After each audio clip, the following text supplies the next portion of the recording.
Well, House Speaker Nancy Pelosi expected to send the articles of impeachment to the Senate this week, but Republicans are starting to wonder why in the world she delayed sending them in the first place.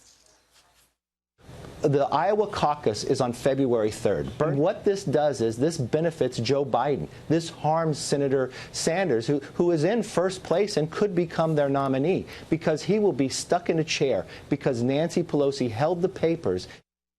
So is the House Speaker trying to help Joe Biden's campaign? Here to debate is GOP strategist and attorney Chandelle Summer and Democratic strategist Kevin Walling. Thank you both for joining us. We appreciate it.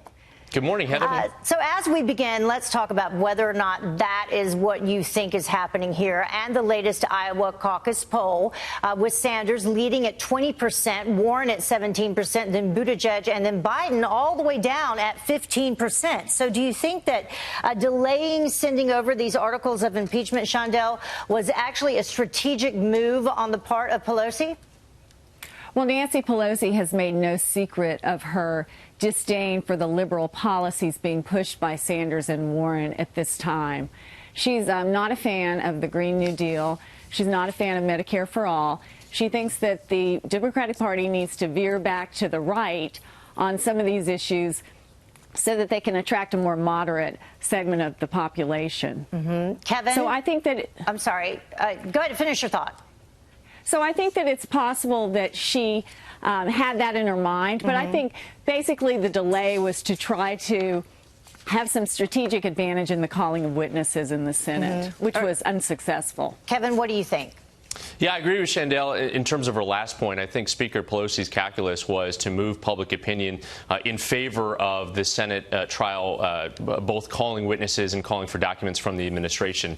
We're seeing in recent polling from the Washington Post that now 65% of actually Republican voters support Trump's top aides coming before the Senate to testify, folks like John Bolton and Mick Mulvaney. So I think that was part of the Speaker's calculus, which actually is a smart calculus, as we're seeing now even John Bolton saying that he's willing to testify, and less about playing party politics in the lead up to Iowa. You know, Summer, that actually moves us right into our second topic, and we wanted to know, what you think about this. Less than 1 month from the caucuses, we have this poll out of Iowa showing that voters are split on impeachment. So how do you think this will impact the polls? I think that it's possible that this impeachment has not moved the polls and will continue to deteriorate for the Democrats.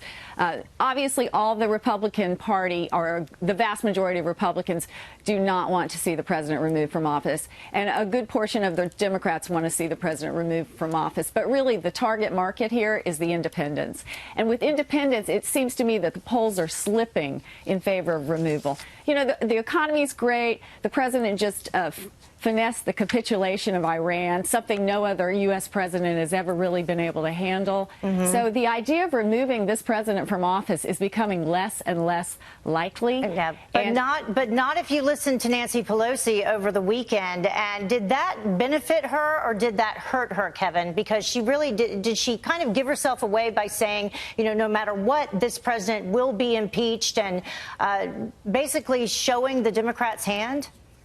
I think, as she said on the Sunday shows, is that this president gave House Democrats no easy way out when it came to impeachment. They felt a strong call to the Constitution and defending the Constitution and really calling out the president's abuses, so that they feel like the president has given them no option, and they feel like they're doing their duty. And now it's on to the Senate, where she's meeting with her House caucus Tuesday morning to assign managers, and likely those articles will be sent over on Wednesday or Thursday of this week. And we'll see what happens from there. Chandelle and Kevin, thank you both for joining us this morning. We appreciate it. Thanks, Heather. Good to see you. Heather.